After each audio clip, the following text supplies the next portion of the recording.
Welcome to the Successful Nonprofits Podcast. I'm your host, Dolph Goldenberg. And listeners, if you love true crime podcasts, you are going to enjoy this episode because today we're going to be speaking with Bob Gallagher about the nonprofit board's role in preventing fraud and financial mismanagement. Now, I know some folks are like, sounds like a snooze. I promise you, this is not at all. This is actually a topic that every board and every chief executive should be thinking about because I got to tell you, whenever I see financial mismanagement happen, it is bad for the mission, but it also often impacts the lives of chief executives and board members. And of course, Bob and I are going to talk more about that. Listeners, I think you know that we record well in advance. And so we're currently recording this in February. There is a light dusting of snow on the roofs just outside my apartment building. And just so you know, this episode is probably not going to air until sometime in June. So literally, we're recording about 4 months in advance. But I want you to go to successfulnonprofits.com and check out the webinars that we're offering this summer. We are doing a ton of webinars this year on everything from board recruitment to staff development to strategic planning, etc. So make sure you go to successfulnonprofits.com and check out the webinars that we are offering this summer and this fall. And now it is so my pleasure to introduce Bob Gallagher to you. Bob was with PwC, what we used to call PricewaterhouseCoopers, for, almost 3 decades. And he led the Southeast Forensic Services practice at PwC. And here's what that means. The Forensic Services practice, that's kind of like the detectives or the CSI of the financial world. So if something seems to have gone wrong, if there's money that's missing or some other issue, you call in a forensics team. And literally what they do is they trace the trail and they try to figure out what happened. Was it fraud? Was it waste? Was it just financial mismanagement or negligence? But really try to trace it back, figure out what happened and how to keep it from happening again. Now, let me share with you, Bob has a bachelor's degree in economics, and so my heart went pitter-patter a little bit when I read that, in part because I did not discover econ until I was in graduate school. And had I discovered it sooner, I might have actually gotten a graduate degree in economics because, surprisingly, I really seem to like the math, and I really, really like the principles behind it. He also has a graduate degree in accounting. And so he takes those two mindsets and puts them to work in doing the forensic accounting. And now, I should say, in doing the consulting that he does with nonprofits around really identifying financial mismanagement, fraud, and helping them get stronger in governance. Hey, Bob, welcome to the podcast. Good morning, Dolph. It's great to be here. So I have got what I think is a phenomenal intro question for you. About 5 or 6 years ago, I was leading a board retreat. And of course, I was talking about the importance of board attendance and reading your board reports and getting your financials on time. And one board member literally started to get a little bit outraged.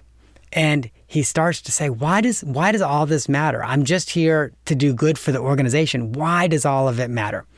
Now, I know how I answered the question, but I'm really curious, Bob, how would you answer that question? Well, in my experience, nonprofit leaders and board members are, extremely honest, dedicated, diligent, great stewards of the assets of the organization.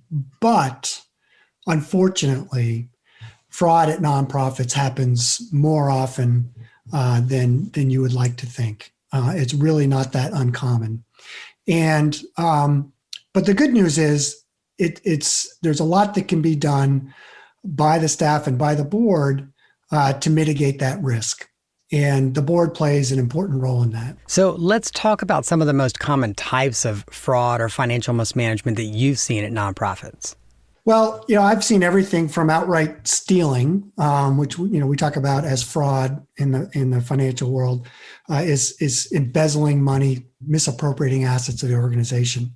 We do also see some financial statement fraud where the financial reports are incorrect And that's either to make the organization look more successful to donors and to others in the public, or just to make to cover up mistakes or shortcomings of management.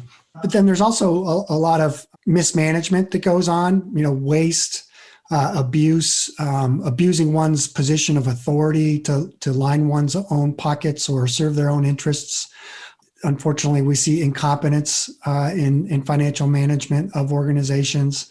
Oftentimes, organizations don't have the expertise in-house that they need. They may be great at pursuing the mission of the organization, but not so great at counting the beans. And so I think one of the things that's really important for board members to understand, because I'll often hear board members say this to me, well, we get an audit every year, so we're not concerned about fraud. But in reality, auditors, while they might cite weaknesses and deficiencies in internal controls, auditors really aren't designed to determine whether or not there's fraud or waste or abuse, are they? They are not. Absolutely not. That's correct. Having an audit is very important to the organization for a lot of reasons, but it is not designed to detect fraud. I always try to underline this and highlight it to boards when I'm talking to boards about their audit. There's always this paragraph that says, where the auditor says, we have taken the financial as presented to us by management, and we are not going to speak as to whether or not we think there was fraud. And so what are some of the conversations maybe that finance committees or audit committees should be having with their auditor, even though the auditor is not there and not designed to detect fraud or financial mismanagement? Well, a couple of things. I think just having the conversation, the finance committee or audit committee of the board having a direct line to the auditor and a conversation and relationship is in itself important, and it helps ensure that the auditor is independent and not beholden to management. And so I think that conversation is important so that the auditor can report directly to the audit committee on any concerns that they have. The audit committee should push the auditor to report to them any observations that they have about things that could be done better. Sometimes it's referred to as the management comment letter, where the auditor will talk about some weaknesses in internal controls that they've observed. They may have a point of view about the quality of the financial staff and whether they're up to the task, given the complexity of the organization or what the demands may be of that job, whether they're up to the task or not. And and I've always felt like that management letter that the auditor issues is such a great tool, such a great governance tool for finance committees, because I think it allows finance committees to say, okay, since we have a fiduciary responsibility, we need to make sure that over the next 12 months, whatever, again, internal control issues are cited are addressed. Well, that's key. The follow-up is the key. Having those recommendations is just the start. But I've often seen where that's the end of it. The report gets put on a shelf, and the finance or audit committee or the board have not held management accountable for addressing those concerns that have been raised. And I kind of feel like, and if I'm wrong about this, please say so. But I kind of feel like if the same weaknesses or deficiencies are cited 2 years in a row, not only is management not doing its job, but frankly, the finance audit committee and board aren't doing their job either. Of course, and that can come back to bite them. If God forbid there is an issue of fraud or other financial misconduct, and that becomes potentially evidence in the case that, hey, you knew these weaknesses were there and you didn't do anything about it. Mm-hmm. And I'll share with you, I was a chief executive for about a dozen years, and I've done a number of interims, and some boards have teased me about this, but I always kind of make a great show when the auditor is meeting with the finance committee or meeting with the full board. I always make a show of saying, I'm going to step out of the room now, and I know that you all need to ask some questions, including whether or not the auditor has any concerns around fraud, waste, or abuse, and I expect you're going to ask it, and then I'd leave the room. And people would be like, Dolph, you're such a drama queen. But I'd say, no, really, this is critically important. It really is. Those conversations aren't easy. They don't come naturally to especially non-financial people that might be on the board. And so giving them that little push to make sure that that conversation is happening is really a great thing for an executive director to do. And so that's one of the things that chief executives should be doing to really proactively engage their board to ensure their board's doing what they're supposed to do. What else should the chief executive be doing? Well, the chief executive needs to understand that they have blind spots. They have gaps in their own skill set. And also they should want the board to share some of the responsibility with them for ensuring that the proper procedures and processes and controls are in place.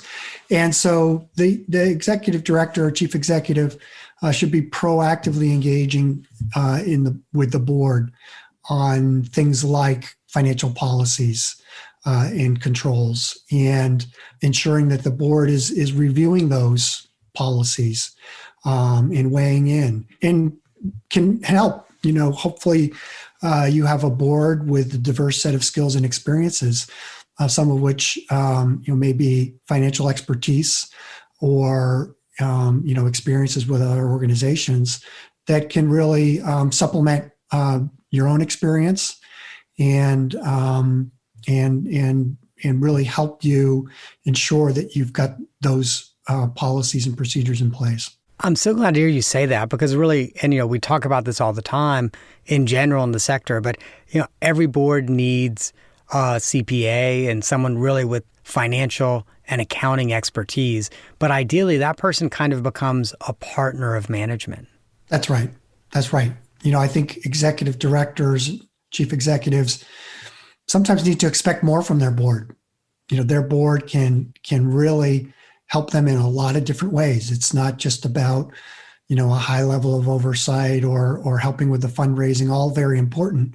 But, board members, accountants have a habit of really, being willing to roll up their sleeves and dig into these areas and help the board, help management. And so what are some ways that the board can engage the chief executive? I think the board, first of all, the board needs to do the work, right? So, the chief executive, they're going to have a role in driving the board agenda and providing materials to the board and looking to the board for oversight and advice. Do the things that the chief executive is asking you to do as a board member. Look, I know board members are volunteers. They're busy executives. But if you're going to be on a board, do the work, read the materials, show up for meetings, engage in the meetings, but also ask hard questions. Don't be afraid to ask questions. And if you don't understand something, have the courage to speak up and say, hey, this doesn't make sense. I don't understand it. Can you please help me out here? And don't be afraid to do that. And if you don't understand it, I'm sure there are others in the room that don't understand it as well. And, non-financial people can ask great financial questions. And non-financial people are often intimidated by the finances. But, it should be presented to you in a way that makes sense to a layperson. And if it doesn't, ask questions. It's interesting you say that. Oftentimes when I'm doing strategic planning projects, we'll do a financial analysis. But when we present that analysis, we pretty much do it all in charts and graphs. Because lay people, non-finance and accounting experts, everyone kind of understands charts and graphs. Line going up, probably good. Line going down, probably bad. One bar much higher than another bar on a bar chart. Okay, there's some difference there. Let's talk about it. Yeah, that's right. I think, a picture's worth 1,000 words, and that's particularly true with financial information. Don't be afraid to ask for information to be presented in a different way. Ask management to provide different financial information that you're not getting, if you think it would be useful to understanding what's going on with the organization and performing that fiduciary duty. And I will say, I have worked with some amazing treasurers and finance people who've been so good at doing that, who have done it so gracefully and so diplomatically, where they will say, "Oh, this is really good. The next step in our evolution might be," and then whatever it is, we should be talking about days of cash on hand. Maybe that's the next step in our reporting. Is that something you could do by the next board meeting. But again, they would do it so gracefully and so diplomatically that it does not feel like a hammer coming down on you. It feels like really someone with expertise kind of saying, hey, let me help lift you up to where you need to be. That's right. So one of the other questions that I think we've got to explore, because Bob, probably I'd say 10, 20% of the organizations I've worked with, the boards will sometimes say to me that they don't have confidence in the financial statements or in the financial management. What should those boards be doing when they feel that way? Well, the board should be discussing that. And, best practice for boards, as you know, is to always have an executive session as a standing agenda item, even if you don't have anything to talk about. But you should always just make it part of the routine so it's not awkward for management and staff to step out of the room and to have that frank conversation in the board executive session. And, it really helps if ahead of time, if you have a concern about the executive, it really helps if ahead of time you have had some process around the expectations of the chief executive and a periodic performance evaluation process, right? So if you already have that framework, it's much easier, much more natural to have that conversation with the chief executive about, look, we have these expectations, as you know, we've talked about this, and here's how we think you're doing. So, and look, can be a very difficult conversation to have. But if you're doing your job as a board member and meeting the fiduciary duty standard, then you need to be having that conversation. So, Bob, what are some of the warning signs that boards should be looking for around financial management? So some red flags that I often see. The financial information that the board is getting is not timely. It's not timely. It doesn't make sense. It's not well organized. So hold on. So let me jump in. What's timely? So you get it 3 months after the close of a month. You get it 2 months, 1 month. What's timely? At a board meeting that is after the month close, the management should be able to provide information. I mean, sure, maybe it's preliminary, but the management should be able to provide, budget to actual comparisons, the basic set of financial statements, right after the end of the month. At the end of a year, when you're talking about, year-end adjustments that need to be made and other true-ups that maybe only get done once a year, sure, it's going to take weeks sometimes to close the books and to get that all cleaned up. But information, should be timely and pretty readily available. So, and I just want to make sure that, we're clear about what your expectation is then. So as an example, if you've got a board meeting on the 12th day of the month, that is reasonable that management can produce preliminary draft financial statements for that board meeting. Yes. Just wanted to make sure we're all on the same page. Sorry. Okay. Absolutely. So timely information that is organized and makes sense. If management is not able to answer questions, that can be a red flag. They might not have all the information at their fingertips. They may need to get back to the board on certain questions. But if management really struggles to answer questions, that's a red flag.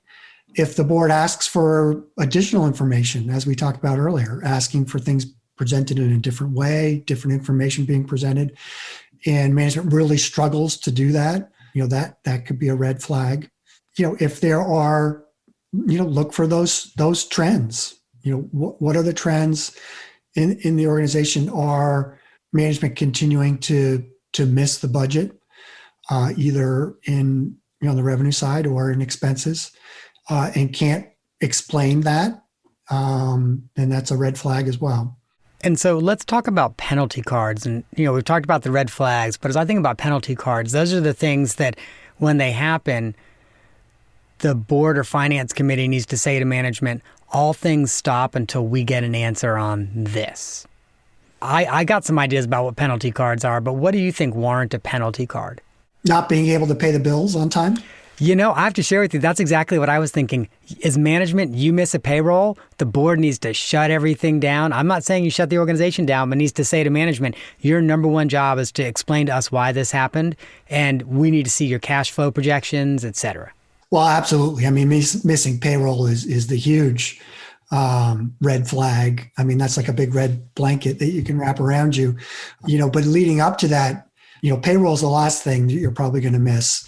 There may be other bills that you have to pay that you're putting off so that you don't miss payroll, and having some insight into that can be an early red flag. And just to help our listeners who maybe are not financial professionals, so I think what you're saying is the board needs to be looking at the accounts payable, or the finance committee needs to be looking at the accounts payable aging, which says, okay, you have these number of bills that are 30 days old and these that are 60 and 90, et cetera. That's right. So we're talking now about the balance sheet. So, the income statement or the profit and loss statement is going to show, how's the revenue coming in, what are the expenses, how are the expenses tracking? But the balance sheet is going to show you, do you have payables that are not getting paid? Do you have receivables from donors and grant receivables that aren't getting collected? What might that be an indication of? And so what else might be penalty cards where the board just have to say, now let's stop until we figure this out? Well, related to payroll are the payroll taxes. Right, the organization is responsible for paying payroll taxes to the government. Those may be the organization's share of those payroll taxes, or the amounts that they're withholding on behalf of the employees to pay. And if there's a notice of non-payment of those, that is a huge problem for the organization and for the board members, frankly, because they ultimately could be responsible for those unpaid payroll taxes. And I am so glad that you said that, because I have seen the IRS hold board members responsible to write personal checks to pay the payroll taxes when the organization has no money. It's a worst case scenario, but as you said, it happens, and that is not where you want to be as a board member. Mm-hmm. And it's interesting because board members often think, oh, well, because I'm a volunteer, I'm immune from that. That's not the case. And board members will also sometimes think, oh, our D&O insurance will cover that. And probably doesn't. So one of the other penalty box things that I think about, or penalty card things that I think about, is if as an organization you can't complete an audit, your annual audit, within a certain period of time. And, some audits are more complex than others. And sometimes you have a leadership transition in your finance office or your chief executive. But, but whatever that is, maybe, what do you think that is? 6 months, 8 months? Like, if you get X number of months into the next fiscal year and there's no audit, where should the board be concerned? Well, I hate to put a specific time frame on it because, nonprofit organizations vary widely in their size and complexity. And so there could be, good reasons why for some organizations it takes longer. And it's also a function of the auditors and their level of attention and what else they have on their plate in terms of audits they're trying to complete. So I hesitate to put a specific, rule of thumb out there. I think it's more important getting back to the role of the board and the board's finance committee, the treasurer, the audit committee, whatever the governance arm is, to have that open dialogue with the auditors, to have that open dialogue with management about how's the audit going? What's the plan for the audit? What's the expectation for the auditors going in?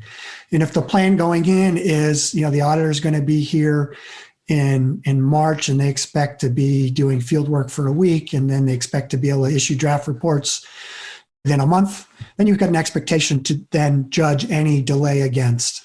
And then you can also be having that conversation with the auditors of, hey, how's it going? And so with that expectation that's specific to the organization, you can then start to understand what a delay, when there might be a delay, and when to be concerned. So I think what I hear you saying is, if there seems like there's a delay as a finance committee, someone on the committee needs to reach out to the auditor and have that conversation and not have it go through management. Exactly. I mean, you could start with management and get management's perspective on what's going on, but reach out to the auditor as well if you're becoming concerned. So the one thing I'm going to kind of push back on a little bit, and feel free to push right back, Bob, but the one thing I'm going to push back on is, the IRS will only provide so many extensions on the 990. And most organizations have to complete their audit in order to submit their 990.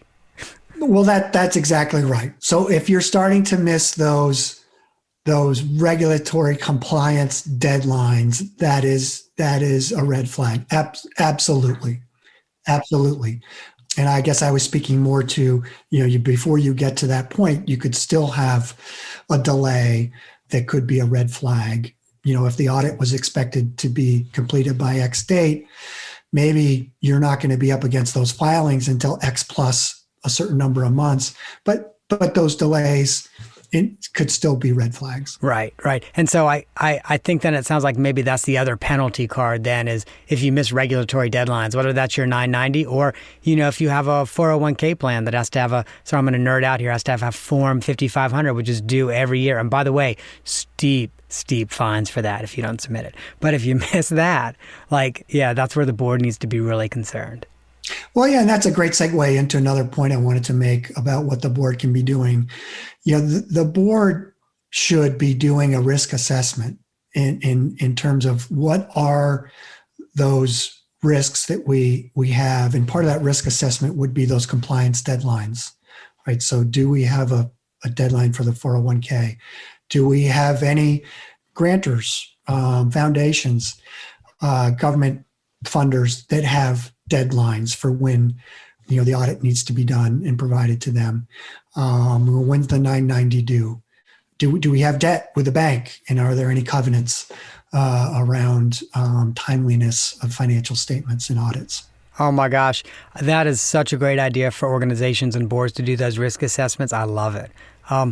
Bob, every episode we ask an off-the-map question, and I got to make sure I ask you this one because I have really discovered some incredible things about you. And so it was kind of tough for me to figure out what the off-the-map question was going to be about. But I understand that you played a varsity sport at a D2 school. That's one that most people have not played. So it's not football, basketball, tennis, etc. Tell us about it. So I was an alpine ski racer. I grew up in Vermont. And, growing up in Vermont, there are stereotypes about Vermont that don't fit. I wasn't a dairy farmer and didn't milk cows and make cheese. But growing up in Vermont, you're either a ski racer or a hockey player generally. And I was a ski racer. Started competing when I was about 7 and competed right up through the collegiate level. And, that was my passion and my competitive sport growing up. That's awesome. And I think you made what might be an unusual decision for a lot of people. A lot of people go, if they're that far north, go south for college. I think you went north. Aren't you a Colby mule? I am a Colby mule. Colby is more or less due east from Burlington, Vermont, where I grew up. And so, I very, very, very few people went south to get to Waterville, Maine. This is true. This is very true. Well, Bob, thank you so much for joining us today. And listeners, if you heard, hey, every board needs to do a risk assessment and wondered, how do I do that? You should reach out to Bob Gallagher, and you can find him at GallagherAdvisory.com. Let me share with you that when you go to his website, you can find out a lot more about how he works with nonprofits like yours, mission-driven organizations, to have a much greater financial effectiveness. And you can also find out how to reach out to him. He is open and happy to have a call to discuss your situation, whether it's, hey, Bob, how do we do a risk assessment? Or, hey, Bob, you talked about these red flags and penalty cards, and I need to talk to you about a very specific situation. So he is open and willing to have that conversation with you. And you can also find him on LinkedIn. Of course, that's a long URL to get to him, so we're going to link that in our show notes, along with his URL, GallagherAdvisory.com. Hey, Bob, thank you for joining us today. You're welcome, Dolph. It's been a pleasure. Thanks for having me. So listeners, you can always go to our show notes at successfulnonprofits.com. And there you can get the links to everything that we talked about today. And by the way, I actually was not familiar with intercollegiate alpine skiing. So we might even link to Colby's website to kind of show what sports they've got, because apparently they have some real cold weather sports. And if you enjoyed this episode today, or if you didn't enjoy it, but you found it useful, there are 3 more episodes I want you to think about. The first is episode 117 with Kate Hayes, From Recruitment to Recommitment, Building the Board You Need. The second is episode 141. It is Always Someone You Trust with Tiffany Couch. She wrote the book The Thief in My Company, also a forensic accountant, an off-the-chain great book, and probably one of my favorite conversations over the last 200 plus episodes. And then finally, episode 190, Your 3 Legal Duties as a Nonprofit Board Member with Bruce Hopkins. Because obviously, a big part of those legal duties is making sure that you are watching the books. That, listeners, is our show for this week.